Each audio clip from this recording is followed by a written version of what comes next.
Served in kulhads on the tadi, in cups at home and in hotels. Paired with fried samosa or vada pav, biscuits are a must. Also famous is the rusk.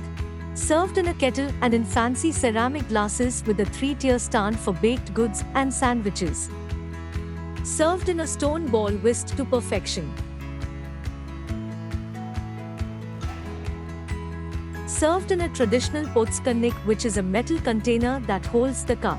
Russians usually serve a side snack or a light meal with their tea. Turkish tea is served in round bottom glasses with no holder. Typically, the tea is sweet and accompanied with baklava or a Turkish delight. Moroccan tea has mint tea at its core. It is served in 3 rounds signifying life, love and death.